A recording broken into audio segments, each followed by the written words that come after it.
முழு கோபிநாத்தை நம்ம பார்க்காம நம்ம திடீர்னு நம்ம வந்து அதில் வந்து கோபிநாத் உருவத்தில் நம்ம வந்து கருப்பு அணியப்பனை பார்த்த மாதிரி ஆயிடுச்சு.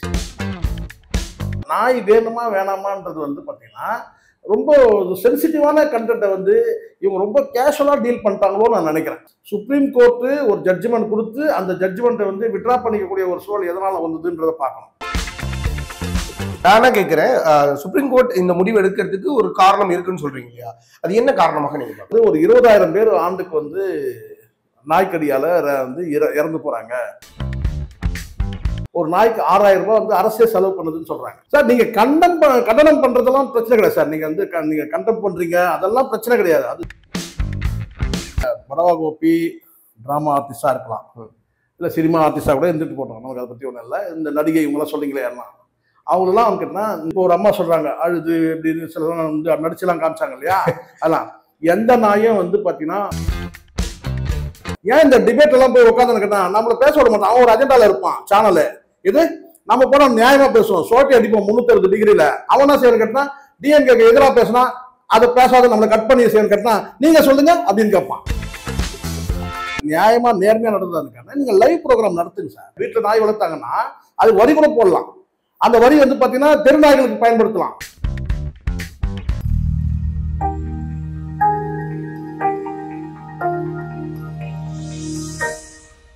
சினிமா ஸ்டார் நேயர்களுக்கு வணக்கம். இன்னைக்கு நம்ம கூட சீனியர் ஜெர்னலிஸ்ட் சேக்வார் அவர்கள் இணைஞ்சிருக்காங்க. வணக்கம். வணக்கம் அரவிந்த். ஆனா இன்னைக்கு வந்து பாத்தீங்கன்னா ரொம்பவே பரபரப்பான ஒரு டாபிக். கோபிநாத் மேல ஒரு மிகப்பெரிய குற்றச்சாட்டு வந்து பாத்தீங்கன்னா அதுல கலந்து கொண்ட நடிகைகள் வந்து பாத்தீங்கன்னா குற்றச்சாட்டு நேரடியாக வந்து லைவ் மூலியமா தெரிவிச்சுட்டு வந்துட்டே இருக்காங்க. ஆக்சுவலா அந்த ஷோல என்னடா நடந்துச்சு, அவர் ஒரு திறமையான வந்து ஒரு ஊடகவியலாளர் தான். பட் இதுல வந்து என்னன்னா முழு கோபிநாத்தை நம்ம பார்க்காம நம்ம திடீர்னு நம்ம வந்து அதுல வந்து கோபிநாத் உருவத்துல நம்ம வந்து கருப்பு அணியப்பனை பார்த்த மாதிரி ஆயிடுச்சு ஒரு சில சீன்கள். ஏன் அப்படி சொல்றீங்க? இல்ல அது என்னன்னா இது வந்து ரொம்ப காம்ப்ளிகேஷனான ஒரு கண்டென்ட் சார். இது நாய் வேணுமா வேணாமா, நீங்க தெரு நாயினா இருக்கட்டும், வீட்டு நாயினா இருக்கட்டும், எதுனா இருக்கட்டும், நாய் வேணுமா வேணாமான்றது வந்து பாத்தீங்கன்னா ரொம்ப சென்சிட்டிவான கண்டென்ட்டை வந்து இவங்க ரொம்ப கேஷுவலா டீல் பண்ணிட்டாங்களோன்னு நான் நினைக்கிறேன். இன்னைக்கு பல ஊடகங்கள்ல விவாதிக்கிறாங்க இல்லையா, அனைத்து ஊடகங்களும் விவாதிக்கிறாங்க. அது காரணம் அதை பத்தி பேசினாலே வியூஸ் போகுதுன்றது தான் காரணம். அடிப்படையில் நாய் மீது பரியோ அல்லது பற்றோலாம் கிடையாது. ஒரு சமூக அக்கறை இருந்தாலும் கூட வியூஸ் நல்லா போகுது அப்படின்னு சொல்லி தான் இது வந்து கொஞ்சம் வைரல் ஆயிடுச்சு. கேட்டால் இந்தியா முழுவதும் இல்லை, உலகம் முழுவதும் பேசக்கூடிய வந்து ஒரு விஷயம் ஆயிடுச்சு. அதுக்கு பல காரணங்கள் இருக்கு.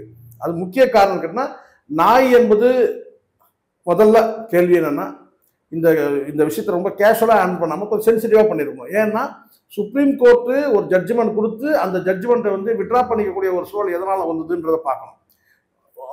பப்ளிக்ல சில பேர் நாய் வந்து லவர்ஸ்லாம் வந்து எதிர்ப்பு தெரிவிச்சாங்க, அதனால விட்ரா பண்ணிட்டாங்கன்றதெல்லாம் கிடையாது. சில பேர் அப்படி சொல்றாங்க. நிறைய வந்து எதிர்ப்பு தெரிவிச்சா ஜட்ஜ்மெண்ட்டை விட்ரா பண்ணிக்கிறதுலாம்னா நிறைய வந்து வழக்கில் வந்து விட்ரா பண்ணிக்கிற மாதிரி ஆகிடும். பப்ளிக் ஒப்பீனியனுக்குலாம் ஜட்ஜ்மெண்ட் கிடையாது. அப்போ இந்த ஜட்ஜ்மெண்ட்டை விட்ரா பண்ணதுல அதுல சில காரணங்கள் இருக்கு அப்படின்றது தான் பார்வை. இப்போ நாய் அது ஏன் அரசுகிட்ட விட்டுருச்சு, சுப்ரீம் கோர்ட் வந்து அரசுகிட்ட ஏன் விட்டுருச்சுன்னு கேட்டீங்கன்னா அரசு தான் முடிவு பண்ணுது. நானா கேட்கிறேன், சுப்ரீம் கோர்ட் இந்த முடிவு எடுக்கிறதுக்கு ஒரு காரணம் இருக்குன்னு சொல்றீங்க இல்லையா? அது என்ன காரணமாக நீங்க? இல்ல அது காரணம்னா இது வந்து ஒரு டொமஸ்டிக் அனிமல்னு ஒன்று இருக்கு சார். இப்போ வைல்டு அனிமல் இருக்கு, காட்டு புலி இருக்கு. அரசு வந்து அதை வந்து தேசிய விலங்கா கூட அறிவிக்கட்டும், தேசிய பறவையா கூட மயில் வந்து அறிவிக்கட்டும். ஆனால் இதெல்லாம் வந்து பார்த்தீங்கன்னா வந்து வனத்தில் வாழக்கூடிய விலங்குகள் இருக்கு. சிங்கமா இருக்கட்டும், புலியா இருக்கட்டும், யானையா இருக்கட்டும், வனத்தில். அப்போ யானை வந்து ஊருக்குள்ள நடமாட்டியான்னு கேட்டால் அதுக்கு ஏகப்பட்ட சர்டிஃபிகேட்ஸ், ஏகப்பட்ட லைசன்ஸ், ஏகப்பட்ட ப்ரொசீஜர்ஸ் இருக்கு. அதை யார் வகுக்கிறாங்கன்னா அரசு தான் வகுக்குது. டாக் ஹேட்டர்ஸோ வந்து டாக் லவர்ஸ் எல்லாம் முடிவு பண்ண முடியாது, அரசு தான் முடிவு பண்ண முடியும். அரசுக்கு இப்போ வந்து ஒரு ஹெட்டக்கா இருக்கு, மக்களுக்கு ஒரு ஹெட்டக்கா இருக்கு. என்ன ஹெட்டக்கா இருக்குன்னு கேட்டீங்கன்னா இப்போ வந்து கிட்டத்தட்ட வந்து ஒரு 20,000 பேர் ஆண்டுக்கு வந்து நாய்க்கடியால வந்து இறந்து போறாங்க அப்படின்னு ஒரு புள்ளி வரும். ஒரு நாய்க்கு கிட்டத்தட்ட அரசு வந்து சிகிச்சை உட்பட அதுக்கு வந்து தேவையான எதிர்ப்பு சக்தி மருந்து, நாய் கடிச்சா அந்த எதிர்ப்பு சக்தி மருந்து உட்பட அந்த நாயை வந்து பார்த்தீங்கன்னா வந்து அதுக்கான வந்து செலவினங்கள் அப்படின்னா ஒரு நாய்க்கு 6,000 ரூபாய் வந்து அரசே செலவு பண்ணுதுன்னு சொல்றாங்க. அதுக்கு கருத்தடை ஊசி போடுறதா இருந்தாலும் சரி, வெறித்தன்மைக்கான தடுப்பு ஊசி போடுறதா இருந்தாலும் சரி. ஸோ இதுக்கெல்லாம் வந்து பார்த்தீங்கன்னா கிட்டத்தட்ட வந்து ஒரு சராசரியா ஒரு நாய்க்கு 6,000 ரூபாய் செலவாக தான் சொல்றாங்க. 20,000 பேர் இறந்து போறாங்க. இவ்வளவு செலவு பண்ணியும் ஒரு நாய்க்கு 6000 ரூபாய் செலவு பண்ணியும் 20,000 பேர் வந்து இறந்து போறாங்கன்னு இருக்கு. இப்போ டாக் ஹேட்டர்ஸ் என்ன சொல்லி கேட்டீங்கன்னா, டாகே ஒழிச்சிருந்தாங்க அப்படின்னு சொல்லி கேட்டான். ஏன் டாக் வந்து பார்த்தீங்கன்னா ஒழிக்க முடியல அப்படின்னு சொன்னா, டாக் வந்து டொமஸ்டிக் அனிமல்ஸ்ன்றதை தாண்டி பெட் அனிமல்ஸ்ன்ற அந்த அந்த வளையத்துக்குள்ள வந்துடுச்சு நாய். பைரவர் சாமிக்கு வந்து பார்த்தீங்கன்னா நாய் தான் வாகனமே.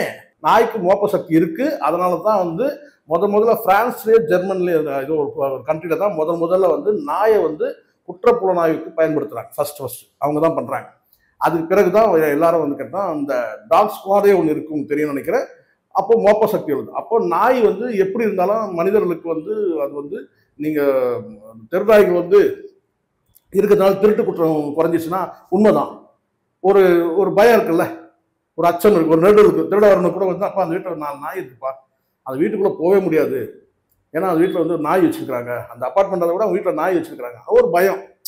இது ஒரு வகையான என்ன சொல்றா, சிசிடிவி கேமரா இல்லாத காலத்தில் கூட பார்த்தா நம்ம நாயை தான் நம்பணும். இன்னைக்கு தான் சிசிடிவி கேமரா, அன்னைக்கு வந்து நாய் தான். நாய் குலைக்கிறத வச்சு நம்ம தெரிஞ்சுக்கலாம் எவ்வளோ தெருக்கு எவ்வளோ புதுசாக வந்துருக்காங்க. அந்த நாயே குலைக்கிறது வந்து மொத்தமாக நாய் சேர்ந்து குலைச்சிட்டே இருக்கு. நம்ம வாசல் வந்து எட்டி பார்ப்போம், ஏதோ யாரோ புதுசாக யாரோ வந்திருக்கிறோம் போல இருக்காங்க. இதெல்லாம் வந்து இருக்கதான் செய்யுது.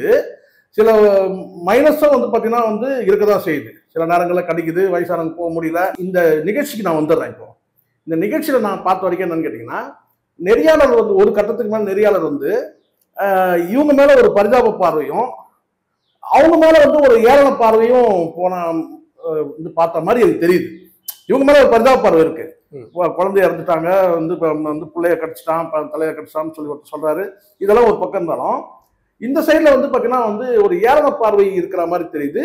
அதுல குறிப்பிட்டு இந்த அவங்க சொன்ன பதிலுக்கு தானே அந்த ஒரு விஷயமும் கேட்கப்பட்டுச்சு. நானே கேட்கிறேன், என்ன தெரியுமா, இல்ல இறந்த மனிதர்களும் குழந்தைகளும் நாயும் ஒன்னான்னு கேட்கிறேன். உண்மையிலே அது வந்து வருத்தப்படக்கூடிய ஒரு விஷயங்க. வந்து ஒரு குழந்தைய வந்து இறந்திருக்கு, வந்து ஒரு ஆக்சிடென்ட் ஆயிருக்கு, நாயால தான் ஆக்சிடென்ட். நாய்கள் வந்து யார் வந்து உணவு போட்டாங்க? உங்களுக்கே சோறு இல்லை, கொரோனா பீரியட்ல உங்களுக்கே சோறு இல்லை. அப்போ நாய்கள் எங்க இருந்துச்சு? யார் வளர்த்தாங்க? யார் அதை ஆய்வு செய்யறது? எங்க போய் சாப்பிட்டுது? நாய்க்கு அந்த சக்தி உண்டு சார். உணவு எங்க இருக்குதோ அதை மோப்ப சக்தியா அது வந்து கடந்து போகும். ஒருவேளை மனிதர்களுக்கு இந்த மாதிரி மோப்ப சக்தி இருந்துச்சு அப்படின்னா எந்தெந்த நாய் வெறி நாய் நானே நீங்க அந்த அளவுக்கு வரீங்க. ஒண்ணுமே ஒரு சாதாரண தெருக்கல்ல வந்து நாய் வளர்க்குறாங்களே, நாய் மீது பதிவு கட்டுறாங்க, அவங்க இல்லை. ஒரு பணக்கார குடும்பத்தை சார்ந்தவங்க, சரியான வந்து ஒரு பதிலளிக்க தெரியாதவங்க, ஒரு விஷயத்தை எப்படி கன்வே பண்ணணும்னு தெரியாதவங்கலாம் இந்த சைட்ல டாக் லவர்ஸ்ல உட்கார்ந்து தான் நான் பார்த்தேன். ஒரு மேட்டரை எப்படி கன்வே பண்ணணும்ன்றது தெரியல. ரெண்டாவது, இந்த டிபேட் இது மாதிரி ஒரு சீரியஸான ஷோ நடத்தும் போது அவங்க சில விஷயங்கள் சொல்லும் போது சில பேர் இங்க சிரிக்கிறாங்க. எதுக்கு சொல்றேன்னா, உளவியெல்லாம் நம்மளால வந்து நீங்க சொல்லிடலாம். இப்ப இதே நான் தான் ஒரு வார்த்தை சொன்னேன், இப்ப நாய் கடிக்குதுன்னு யாரெல்லாம் சொல்றாங்களோ அவங்கலாம் வந்து ஒரு கட்டத்துல பரிதாபப்பட்டு அந்த நாய்க்கு சோறு வைக்கக்கூடிய மனிதர்களா இருப்பாங்க. அம்முன்ற நடிகை சொன்ன அந்த விஷயம் தான் இங்க ஆப்போனன்ட் சைட்ல வந்து பாத்தீங்கன்னா டாக் ஹேட்டர்ஸ் வந்து இந்த ஒரு நாய் கடிச்சதுனால என்னோட தம்பியும் என்னோட குழந்தையும் நான் இழந்திருக்கேன்னு சொல்லி பேசும்போது அவங்க ஒரு விஷயம் பதிவு பண்றது என்ன அப்படின்னா, இந்த ஒரு நாயினால என்னோட காரோட சீட் வந்து தப்பிச்சிருக்கு, எலிகள் இல்ல, ஒரு 10,000 ரூபாய் நான் செலவு பண்ணாம நான் காப்பாத்திக்கிட்டேன். இல்ல நீங்களே யோசிங்க, இங்க ஒரு உயிரும் ஓகே, ஒரு 10,000 பணமும் சார். இதுக்கு வந்து நெறியாளர்கள் மேலயோ என்ன தவறு இருக்கு? டாக் லவர்ஸ் எல்லாரும் கெட்டவும் கிடையாது, ஒரு மரணத்தை வந்து ஆதரிக்கக்கூடிய கிடையாது. ஆனா அதே சமயத்துல அவங்களுக்கு ஒரு உளவியெல்லாம் நான் கேட்டா அந்த நாயோட அவங்க ரொம்ப வந்து அதுதான் சொல்றேன், டொமஸ்டிக் அனிமல்ஸ் தாண்டி இவங்க வந்து பெட் அனிமல்ஸ் ஆயிடுச்சு. அப்ப அது மேல அவங்க வந்து அபரிதமான ஒரு விருப்பம் இருக்கும்போது கேட்டா அதை செய்யாதீங்க. இப்ப நான் பார்த்திருக்கிறேன் பல பேர் கேட்டா மெனக்கட்டு. அப்ப வந்து பாத்தீங்கன்னா நாய் கூட பழகிறதுக்கு அவங்களுக்கு ட்ரைனிங் கொடுக்கறதுக்கு பதிலா மனிதர்களோட பிரச்சனை அப்படி இல்லை, இவங்களுக்கு ட்ரைனிங் கொடுக்கலாம். இங்க ஒரு முதல் சிக்கல்னு கேட்டா அவங்க எல்லாம் நாயை வீட்டுல வச்சு வளர்க்குறவங்க, அவங்க சொல்லப்படுறது நெகட்டிவா தான் இருக்கும், அபத்தமா கூட இருக்கும். அதனால தான் நான் சொல்றேன், இந்த சைட்ல சரியான நபர்கள் வந்தாங்க, பாதிக்கப்பட்ட நபர்கள் வந்தாங்க. அந்த சைட்ல வந்து பாத்தீங்கன்னா சரியா டிஃபென்ஸ் பண்ணக்கூடிய நபர்கள் யாருமே வரல. டிஃபென்ஸ் கூட தேவையில்லை. ஒரு இந்த ஸ்ட்ரீட் டாக் இந்த மாதிரி தொந்தரவு இருக்குன்னு சொன்னா அதுக்கு என்ன ரெமெடி? இப்ப யாராவது நீங்க மனசாட்சி சொல்லுங்க, இந்த ரெண்டு தரப்புலையுமே வந்து பாத்தீங்கன்னா என்ன ரெமெடி? நீதிமன்றம் சேனல் சார்ந்த தவறுன்றீங்களா? சேனல் சூஸ் பண்ணவே தப்புன்றது. இந்த சேனல் நான் என்ன கேட்டா நீ என்ன கோபி கூட, அதான் நான் சொல்றேன், ஒரு இடத்துல அவர் கருப்பாணியப்பன் மாதிரி ஆயிட்டார். கருப்பாணியப்பன் தான் அப்படி பண்ணுவாரு சார். நீங்க கண்டனம் பண்றதெல்லாம் பிரச்சனை கிடையாது சார். நீங்க வந்து நீங்க கண்டம் பண்றீங்க, அதெல்லாம் பிரச்சனை கிடையாது, அது தாராளமா பண்ணலாம். அவங்க தப்பா பேசினாங்கன்னா நீங்க சொல்லலாம். பட் அவங்க சொல்லக்கூடியதை வந்து பாத்தீங்கன்னா நீங்க வந்து ப்ரொஜெக்ட் பண்றது வந்து பாத்தீங்கன்னா அவங்க சொல்ல பேச தெரியலன்னு சொன்னா நீங்க நடுநிலை நெறியாளர் தான் நீங்க எப்படி பாத்தீங்கன்னா அவங்களை நீங்க அதற்றதோ உருட்டதெல்லாம் கிடையாது.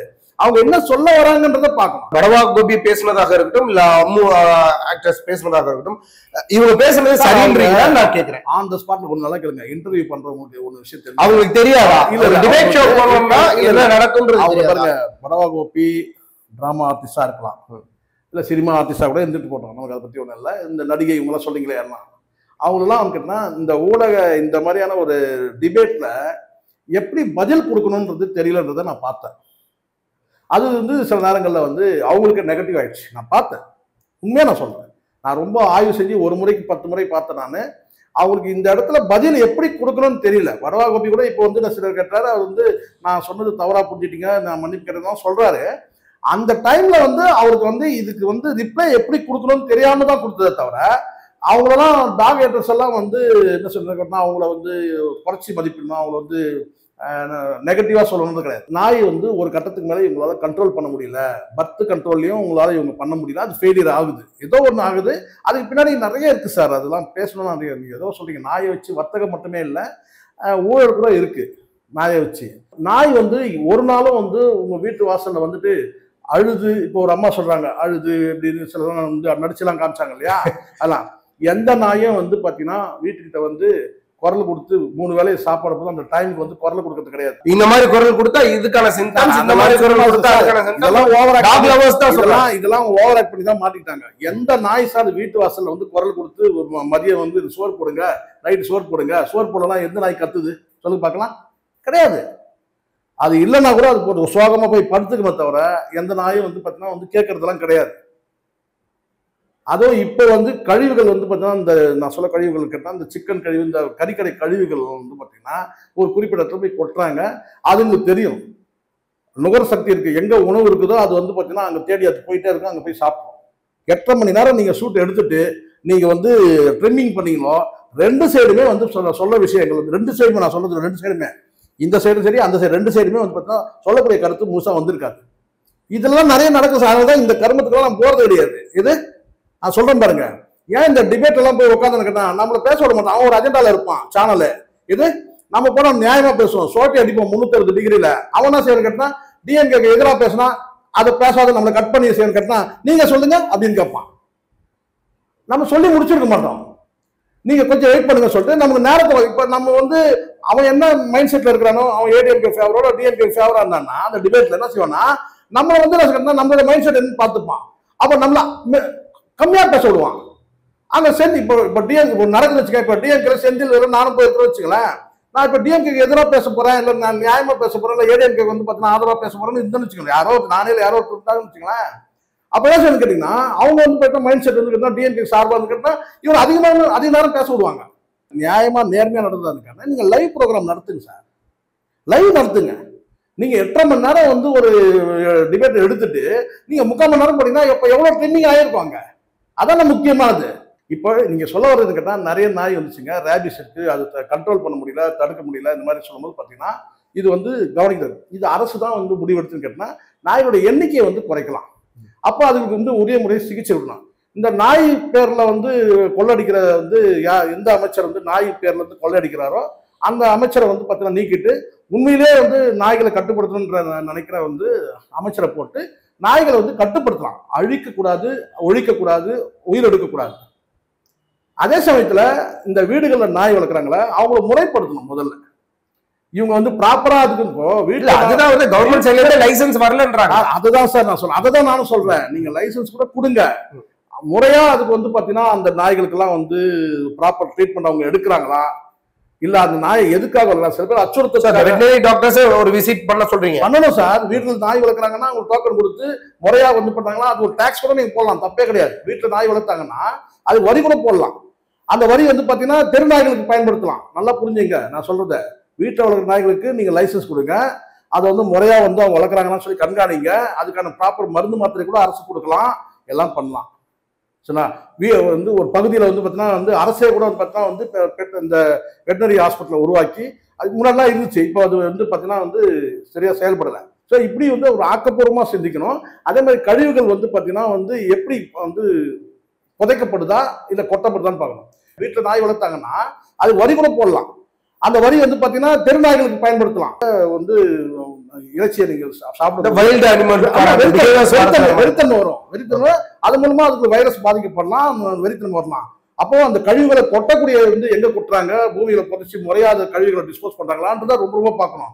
குப்பை தொட்டியில கொண்டு போயிட்டு வந்து வந்து இறைச்சி கழிவுகளை கொண்டு போய் கொட்டுறது இதை அவாய்ட் பண்ணும். சாதாரண குடும்பங்களை கூட வந்து கழுவிட்டு அந்த ரத்தம் தோய்ந்த அந்த தண்ணியை கொண்டு போயிட்டு அந்த வேஸ்டேஜ் கறிகள் இருக்குல்ல அதை கொண்டு போய் குப்பை தொட்டில போடும்போது அந்த நாய் சாப்பிடும். விஜயகாந்த் மகன் வந்து என்ன செய்யறாரு நீங்க நினைக்கிறீங்க?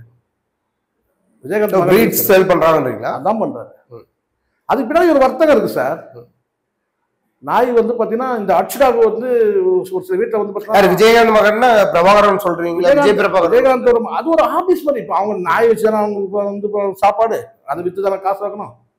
நான் சொல்றேன் நான் அது வந்து அவங்க ஒரு ஆபீஸ் மாதிரி ஆயிடுச்சு. அதுக்கு பின்னாடி ஒரு பிசினஸ் இருக்கு. ஆனா ஒரு நாய் இந்த பிரீடு வந்து பாத்தீங்கன்னா எங்கேயுமே கிடைக்காது சார் இந்த பிரீடு அப்படின்னு சொல்றாங்க. அப்ப இந்த தெருநாய்க்களை ஒழிக்கணும்ன்றது கூட ஒரு அரசியல் இருக்கும். இத இப்போ நீங்க பாருங்களேன், ஒருவேளை இப்ப பாருங்க தெருநாய் வந்து இல்ல, தெருநாய் இல்லாமல் போயிடுது.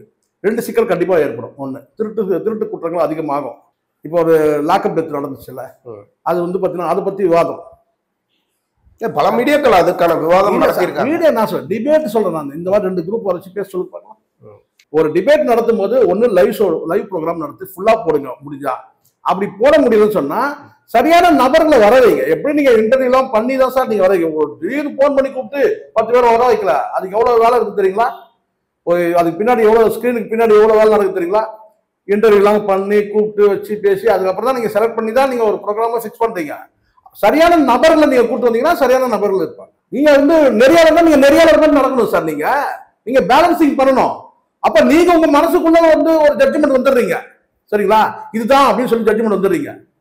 அது தப்பு இல்ல. ஓகே, நீங்க அங்க எமோஷனல் ஆக வேண்டிய அவசியமே கிடையாது. எந்த சூழ்நிலையும் நீங்க எமோஷனல் ஆகக்கூடாது சார். அங்க நெறியாளர் எமோஷனல் ஆயிட்டான்னா அவ்வளவுதான், ஒன் சைடுல போயிடும். அப்படி இப்ப அப்படிதான் ஆயிடுச்சு. நீ என்ன கோபி சும்மா போட்டு மிதின்னு மிதிச்சாரு. யாரை மிதிச்சாரு? டாக் லவர்ஸ் போட்டு. டாக் லவர்ஸ் நான் தான் சொல்றேன்ல, இங்க எல்லாருமே டாக் லவர்ஸ் தான்.